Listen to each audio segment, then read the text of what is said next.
Right on. What's up, Cross?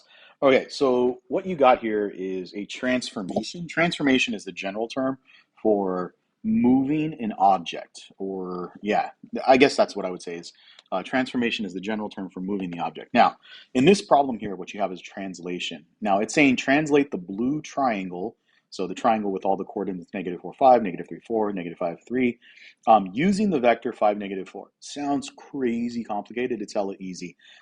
You have to break down the vector first. The vector is just a really fancy way of saying direction and magnitude. Direction is really what we're talking about. So we're going to start off with that 5.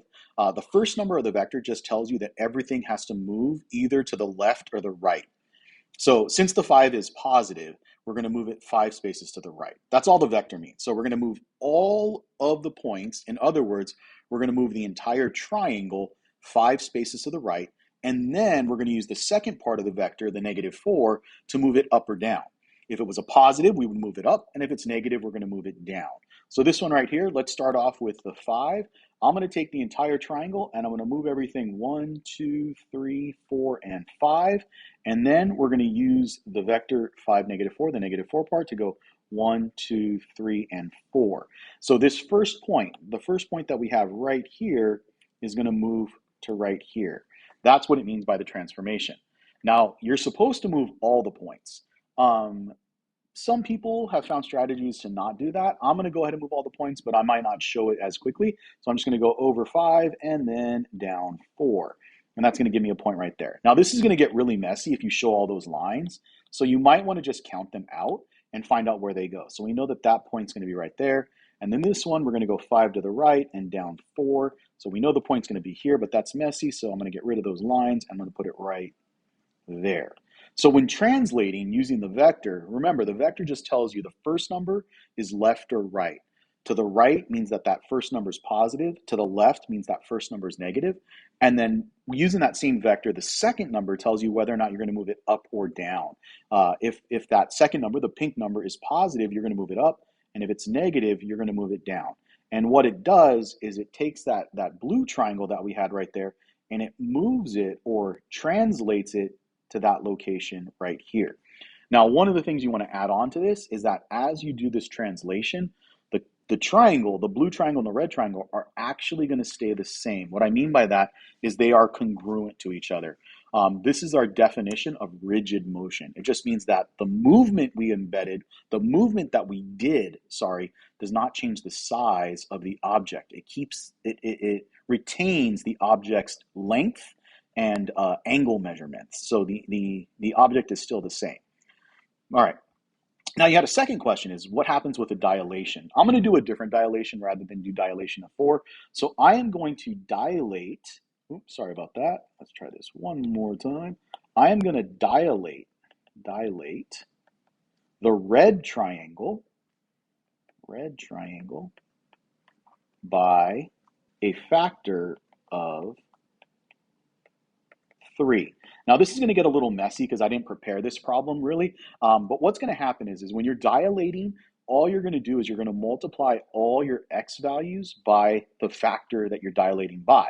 Since we're dilating by a factor of 3, we're going to make sure that we multiply all our x values and our y values both by 3. This is slightly different from the vector because the vector had a focus on the x values left to right and the y values up or down, whereas the dilation focuses not on x or y, but on both the x's and the y's. So I'm going to go back and I'm going to define these points here.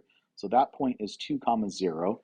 This point over here is at 1, 1, and this point here is at 0, negative 1. Now, when you do the dilation of 3, what's going to happen is you're going to take all of these points. So I'm going to take this first one, and you're going to multiply the points by the dilation factor. Now, since our dilation factor is 3, we're going to be multiplying both the x and the y by that 3 value. So this is going to turn that point into 3, 3. 3 times 1, and then 3 times 1 again. And we're going to do it for this one. We're going to have to multiply this ordered pair by 3. So that means 2 times 3, which comes out to 6, and 3 times 0, which comes out to 0. And we have to do it again over here by the last ordered pair, So we're going to multiply that one by 3. And 0 times 3 comes out to 0. And negative 1 times 3 comes out to negative 3. And we get these new points. Now, these new points are going to be the coordinates of our dilated triangle, or a dilated version or image or pre-image, sorry, of the red triangle. So when you multiply all the ordered pairs, that ordered pair, that ordered pair, that ordered pair, when you multiply them all by 3, that is the moment you dilated them. Now, our values that we got are all our dilation values of 3, 3, 6, 0, and 0, negative 3. So now all we have to do is we have to graph this thing. So we go and we graph it. So we find where 3, 3 is located, right there. We find where 6, 0 is located, and this is going to get messy because I did not plan this well. 6, 0 is right there. And then 0, negative 3, which is right here. And now I'm going to take these points.